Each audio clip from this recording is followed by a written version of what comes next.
నమస్తే రమగారు. నమస్తే జయ. రమగారు, మనము వరలక్ష్మి వ్రతం ఎలా చేయాలి, మంగళగౌరి వ్రతం ఇవన్నీ కూడా మాట్లాడుకుంటూ వచ్చాం కదా. అయితే కొన్ని అనుమానాలండి మనం గత సంవత్సరం చేసినప్పుడే వచ్చినాయి, వాటిని మీరు నివృత్తి చేశారు. ఈ సంవత్సరానికి కూడా అంటే ఎప్పటికీ ఉండేవి ఈ అనుమానాలు. ఈ వరలక్ష్మి వ్రతానికి సంబంధించి ఇప్పుడు ఒకసారి చేసుకుంటే మళ్ళీ ప్రతి సంవత్సరం చేసుకోవాలా? ముందు ఒక్కొక్క అనుమానం అడుగుతానండి, మీ ముందు పెడతాను. ఈ సంవత్సరం చేసుకున్నాము, ఏదో ఒక అనివార్య కారణాల వల్ల నెక్స్ట్ ఇయర్ చేసుకోలేకపోతాం, అదేమన్నా ఇబ్బంది అనిపిస్తుందా? అంటే ఇప్పుడు మన ఇంట్లో వరలక్ష్మి వ్రతం ఉండి మనం ఎవరి ఇయర్ చేసుకుంటాం. 4 శుక్రవారాలు ఉన్నాయి కదా. సో రెండవ మామూలుగా మనకి పౌర్ణమి ముందు వచ్చే శుక్రవారమే వరలక్ష్మి వ్రతము అని చెప్పుకుంటాం. రెండో రోజు కుదరదు అనుకో, మనకి మొదటి వారం చేసుకోవచ్చు. నెలలో ఏదో ఒక వారం వరలక్ష్మి వ్రతం చేసుకోవచ్చు కదా, దానికి అంత ఇబ్బంది ఏముంది? లేదా ఆనవాయితీ అసలు లేనే లేదు, మనకు వరలక్ష్మి వ్రతం లేదు. ఈ సంవత్సరమే ఏదో సరదా పడి చుట్టుపక్కల అపార్ట్మెంట్లో అందరూ చేసుకుంటున్నారు, చుట్టుపక్కల ఫ్రెండ్స్ చేసుకుంటున్నారు, మనం కూడా చేసుకున్నాము. వచ్చే సంవత్సరం చేయలేకపోతాము, ఏదైనా కొంప మునిగిపోతుందా అని భయం, అంతే కదా.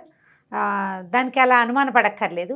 ఈ దేవతా సంబంధమైన వ్యవహారాలు కాంప్లికేషన్ మీరు పెట్టుకుంటే కాంప్లికేట్ అవుతుంది, వదిలేస్తే ఏమీ ఉండదు. ఏమీ అవదమ్మా, ఏమవద్దు. మీరు ఈ సంవత్సరం పెద్ద ప్రతిమ పెట్టి గ్రాండ్గా డామ్ డూమ్ అని చేశారు, నెక్స్ట్ ఇయర్ చేయకపోతే ఏది జరిగినా అది చేయలేదు కాబట్టి ఇలా అయ్యిందని అనిపిస్తుంది. కనెక్ట్ చేసుకుంటూ ఉంటాం. మీకు ఆనవాయితీ లేకపోతే సింపుల్గా చేసుకోండి, పర్వాలా. వచ్చే సంవత్సరం చేయకపోయినా ఏం అవ్వదు, అంత భయపడద్దు. ముందు అంత గ్రాండ్ కాకపోతే కొంచెంగా చేసుకోండి, మీకు అనుమానము భయము లేకుండా. ఇంత ప్రతిమలు పెట్టి చేస్తారు, పెద్ద చెంబు పెట్టి పెద్ద బిందె, దాని మీద చెంబు, దాని మీద కొబ్బరికాయ, అమ్మవారి ముఖము, చక్కగా అలంకారము, చక్కగా వస్త్రధారణ చేసి ఓ గదంతా వరలక్ష్మి వ్రతానికి కేటాయించి చేసుకుంటారు. అంత చేయకపోతే అదంతా డాబుకి మీరు చేసింది. పూజ కదా ఇంపార్టెంట్, చిన్న పూజ చేసుకోండి. మెడలో ఉన్న గొలుసు తీసి, పాత గొలుసు, చిన్న గొలుసు ఏదైనా ఉంటే గొలుసు తీసి పెట్టుకుని బంగారానికి పూజ చేసుకున్న వరలక్ష్మి వ్రతం సరిపోదు. ఈ డాబంతా మీది, ఆమెకు అక్కర్లే. ఆవిడకి కావాల్సింది ఏమిటి? మీ శ్రద్ధ, పూజ, అంతే. అంతకంటే ఏం లేదు. అది కూడా నీకు కుదరలేదు, దండం పెట్టుకో శ్రద్ధగా. కించబడి అనుమానపడి పిల్లాడి కింద పడినా వరలక్ష్మి వ్రతం మానేశాను కాబట్టి ఇప్పుడు ఆవిడొచ్చి తంతుందా, మీ అబ్బాయిని తోసేస్తుందా, నీకు జ్వరం తెప్పిస్తుందా చెప్పు? పోనీ అలా తెప్పించేదైతే నువ్వు కిందటి సంవత్సరం బ్రహ్మాండంగా వరలక్ష్మి వ్రతం చేయించావు కదా, మీ ఇంట్లో కనకవర్షం కురిపించిందా అమ్మవారు? నీకు రావాల్సిందే కాదు వచ్చింది, అంతే. అంతేనా? జరగాల్సింది జరుగుతుంది. పూజ భగవంతుని పట్ల మన శ్రద్ధని చూపించుకునేందుకు, మన శ్రద్ధని మనం భావిస్తాం, అది చేసుకుంటాం.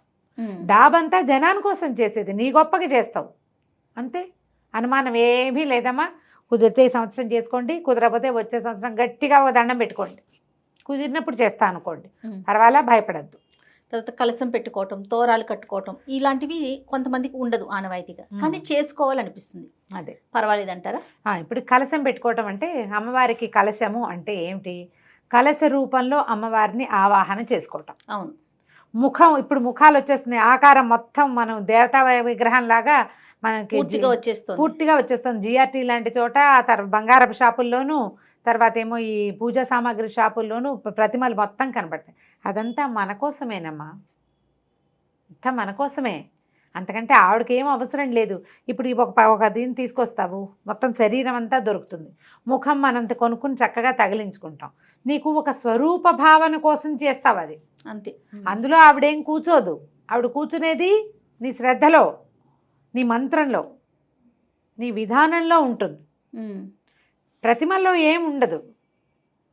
కలశం పెట్టుకోవటం అంటే మామూలుగా ఏం చేస్తాం, ఒక పూర్ణ కలశం నిండుగా నీళ్లు కానీ బియ్యం కానీ నింపి, ధాన్యం కానీ నింపి, దాని మీద 4 మామిడిగా ఆకులు పెట్టి, దాని మీద కొబ్బరికాయ పెట్టి, అవును, చిన్నగా వస్త్రాలంకరణ లాంటిది చేసి, దాని బొట్టు పసుపు పెట్టుకుని కలశానికి పువ్వుల దండ వేసుకుంటాం. కలశంలో ఆవాహన చేయాలంటే ఆవాహనకి మంత్రం ఉంటుంది కదా. నువ్వు పుస్తకం చదివి ఇట్లా ఇట్లా ఇట్లా ఇట్లా చేస్తే ఆవాహన అవ్వదు. పురోహితుడిని కూర్చోబెట్టి చేయిస్తే ప్రాణ ప్రతిష్ఠ చేస్తారు.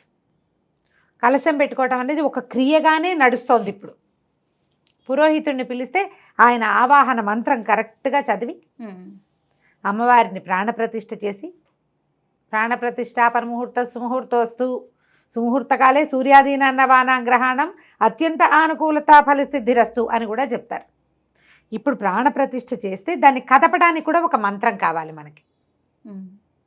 పురోహితుడితో చేసినప్పుడు సరిగ్గా అవుతుంది, ఏం భయం లేదు. మనమే చేసుకుంటే చెప్తున్నాగా, పుస్తకం చదువుతూ ఇలా చేస్తాం. ఎక్కడ ఆవాహన అవుతుంది? ఇందులో ఏదైనా తప్పుందని నేను చెప్పేది, నేను ఎవరిని హేళన చేయట్లేదమ్మా. ఎవరైనా ఇలాగే చేయాలి మనం. ఇది నోటికొచ్చి చేసుకోగలిగే వాళ్ళకి భయం లేదు, ఇంకా అలవాటుగా చేసేసుకుంటారు. నువ్వు కొత్తగా చేసేటప్పుడు నీకు టెన్షన్గా ఉంటుంది. అవును. కలశం అలంకారానికి పెట్టుకోండి. నా పాయింట్ అర్థమైంది కదా? అలంకారాన్ని పెట్టుకోండి. మీరు ఎలా చేసుకుంటారు? మన ఇంట్లో ఒక చిన్న లక్ష్మీ ప్రతిమలు ఇప్పుడు అందరి ఇళ్లలోనూ ఉంటున్నాయి. ఇలా తాపడం చేసిన ఒకవైపే ముఖం కనబడే లక్ష్మి కాకుండా వెనకాల కూడా అవయవాలు ఉండే లక్ష్మీదేవిని తెచ్చుకోండి. చిట్టి విగ్రహమైనా పర్వాలేదు. లేదా విగ్రహాలు మన ఇంట్లో మనకు అలవాటే లేదు, చిన్న బంగారపు వస్తువు ఉంటుంది. మెళ్ళో వేసుకునేది కాకుండా, రోజువారీ సూత్రాలు అవి కాకుండా ఒక చిన్న బంగారపు రూపు కానీ, ఒక చిన్న 1 గ్రాము రూపు అయినా సరే పసుపు బొట్టు పెట్టి ఒక తమలపాకు మీద పెట్టి దేవుడి దగ్గర పెట్టుకోండి. ఆమెని వరలక్ష్మిగా భావించి, లక్ష్మీదేవి అంటే బంగారంలో స్థిరంగా ఉంటుంది. హేమము అమ్మవారి యొక్క స్వరూపం. మనము బంగారం నిజానికి అందులో కొంచెం జ్యేష్ఠాదేవి కూడా ఉంటుందని కొంతమంది చెప్తారు. అందుకని ఏం చేస్తున్నాం, బంగారాన్ని బంగారంగా కాకుండా గంధము బొట్టు పెట్టి లక్ష్మిగా భావించి పూజ చేసుకుంటున్నాం. ఇది బంగారానికి పూజ కాదు, బంగారంలో ఉన్న లక్ష్మికి పూజ. అమ్మవారికి కదా పూజ. పసుపు బొట్టు పెట్టు, 2 పువ్వులు పెట్టు, చక్కగా వరలక్ష్మి వ్రతకల్పం ఉంటుంది. ఆ వ్రతకల్పం ప్రకారం చదువుకో. ఆ ధ్యాన ఆవాహన షోడశోపచార పూజాం కరిషే చేసేయి. 16 ఉపచారాలు ఉంటాయి. వరలక్ష్మి వ్రత కథ దొరుకుతుంది మనకి, పూజా విధానం కూడా దొరుకుతుంది.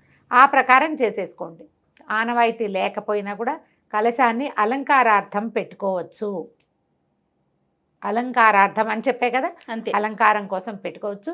దాన్ని పెట్టడానికి నియమం, తీయటానికి నియమం ఏముంది? పూజే. మనం శుక్రవారం పెడతాము, శుక్రవారం అమ్మవారికి కదపకూడదని భావిస్తాము, మర్నాడు పొద్దున కదుపుకుంటాము, అంతే. తోరాలు కూడా కొందరిళ్లలో తోరాలు ఉండవు. మీ ఇంట్లో మీకు అసలు అలవాటు లేకపోతే తోర పూజ అనేది ఒక ప్రత్యేకమైన సెక్షన్ ఉంటుంది ఆ పుస్తకంలో. తోర పూజను పక్క పెట్టేయండి. తోర పూజ వద్దు. తోరాలు ఏం చేస్తామంటే, తోరం పూజ చేసుకున్నాక ఆ తోరాన్ని చేతికి కట్టుకుని అక్షింతలు పట్టుకుని కథ వింటాం. తోరం వదిలేసేయండి, ఒట్టిగా అక్షింతలు పట్టుకుని కథ చదువుకోండి. మీరు అక్షింతల్ని సగం అమ్మవారి మీద వేసి కొన్ని అక్షింతలు మీ మీద వేసుకుని భర్తకి, పిల్లలకి, అత్తగారికి, మావగారికి అందరికీ ఇవ్వచ్చు. మన ఇంట్లో పనమ్మాయి ఉంటే దానికి కూడాను వాళ్ళు ఒప్పుకుంటే వేసేసుకోవచ్చు. తోరం కట్టడం అనేది ఒక పంధ, ఒక పద్ధతి. మన ఇంట్లో అలవాట్లేదు కదా అని పెద్దవాళ్ళు ఎవరైనా అంటే మీకు మళ్ళీ అదో కించగా, అదో భయంగా, అదో కొత్త కాంప్లికేషను, మళ్ళీ కట్టుకోవద్దు. ఇంత మటుకు చేసుకోవచ్చు. దీనికి కలశం పెట్టకపోయినా పర్వాలేదు. వరలక్ష్మి వ్రతం అంటే లక్ష్మీ పూజ. దీని నియమం ఏమిటంటే 2వ శుక్రవారం నాడు చేసుకోవటము. అమ్మవారికి ఏవైనా 4-5 రకాల నివేదనలు, మామూలుగా 5 రకాలు చేస్తారు, 9 రకాలు చేసే అలవాటు ఉన్న వాళ్ళు కూడా ఉంటారు, 3 కూడా చేయొచ్చు. నేను అవేమీ చేయలేనండి. కాస్త పాయసం చేసుకో, పర్వదినం మంచి రోజు కదా, క్షీరాన్నం చేసుకుని అమ్మవారికి నివేదన చేసుకో. కొబ్బరికాయ కొట్టు, 4 అరటిపళ్ళు పెట్టు. ఇప్పుడు కమలాలు, యాపిల్స్ బాగా కనపడతాయి. తర్వాత ఏమో ఇంకా రకరకాల పళ్ళు కనిపిస్తున్నాయి. ఇప్పుడు కనిపించే పళ్ళని 4 రకాల పళ్ళు తెచ్చి పెట్టుకోండి. దీని ప్రధాన నియమం వరలక్ష్మి వ్రతాన్ని ఎవరికైనా బొట్టు పెట్టి వాయనం ఇవ్వటం, తాంబూలం, అది ఇంపార్టెంట్. ఈ రోజున మన ఇంటికి వచ్చిన వాళ్ళు లక్ష్మీ స్వరూపంగా భావించండి, అంతే. ఇదే ప్రధానమైంది. తర్వాత రమ్మగారు, భర్త లేని స్త్రీలు కూడా ఉంటారు కదా, వారికి అనిపిస్తూ ఉంటుంది వరలక్ష్మి వ్రతం చేసుకుందామని. అలాంటి వారు చేసుకోవచ్చు. మామూలుగా లక్ష్మీదేవి పూజ ఏముంది, ఎవరైనా లక్ష్మీ పూజ చేసుకోవచ్చమ్మా. అందులో భర్త ఉండాలన్న నియమం లేదు. ఈ తోర పూజలు, కలశాలు అవి పెట్టుకోవద్దు. ఇంట్లో ఉన్న లక్ష్మీదేవికి పూజ చేసుకోండి. వరలక్ష్మి వ్రత కథ రకంగా చదువుకోండి. అక్షంతలు నెత్తి మీద వేసుకోండి. వచ్చే జన్మలో అయినా నాకు మంగళ భాగ్యం దొరకాలని, మాంగళ్య భాగ్యం దొరకాలని దండం పెట్టుకుని చేసుకోవచ్చు. గర్భవతులు, వివాహం కాని కన్యలు చేసుకోవచ్చు. ఇంట్లో ఎవరు లేనప్పుడు వీళ్ళే ఉంటారు, పూజ మానేయటం ఇష్టం ఉండదు, చేసుకోండి. ఈ తోరాలు, వాయినాలు ఇవ్వడం పెట్టుకోవద్దు. మన ఇంటికి ఎవరైనా వస్తే కనుక అమ్మ బొట్టు పెట్టుకుని మీరే 2 పళ్ళు తీసుకోండి అని మన ఇంట్లో నుంచి పళ్ళు, పువ్వులు బయటికి వెళ్ళాలి. మీరు ఇవ్వక్కర్లా, బొట్టు పెట్టుకుని ఇవ్వమని, ఇది తీసుకోమంటే సరిపోతుంది. ఇప్పుడు చేతికి ఎందుకు ఇవ్వకూడదు అని ప్రశ్నలు వెంటనే వస్తాయి. మనకి అనుమానం లేకపోతే ఈ ప్రశ్న అడగం, చేసేస్తాం. ఎప్పుడు ప్రశ్న వస్తుంది మనకి అనుమానం ఉన్నప్పుడు మన ఇంట్లో నుంచి బయటకు వెళ్ళటమే ఇంపార్టెంట్. ఇలా చేసుకోండి, ఏం పర్వాలేదమ్మా, తప్పలేదు. మొన్న ఒకరు అడిగారు, నేను ఇదే ఆన్సర్ చెప్పాను.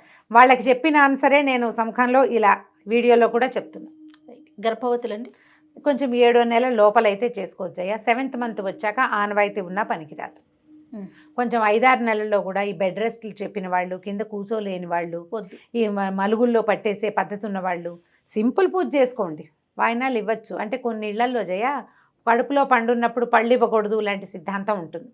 తాంబూలం ఇవ్వకూడదు అంటారు. ఓకే, పళ్ళు ఇవ్వకూడదు ఎవరికి అని చెప్తారు. మా వైపు ఏమో మా ఇళ్లలో ఏంటంటే ఇలా కడుపుతో ఉన్నప్పుడు చక్కగా 4 పళ్ళు ఇచ్చుకుంటే దాన ఫలితం, దానం కొద్దీ బిడ్డలు అంటారు.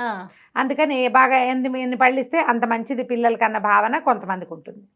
మీ ఇళ్లలో ఉన్న విధానాన్ని బట్టి చేయండి. 6 నెలల వరకు పూజ చేసుకోవచ్చు, తప్పులేదు. 7వ నెల వచ్చాక ఇంకా చేయకూడదు అంటారు.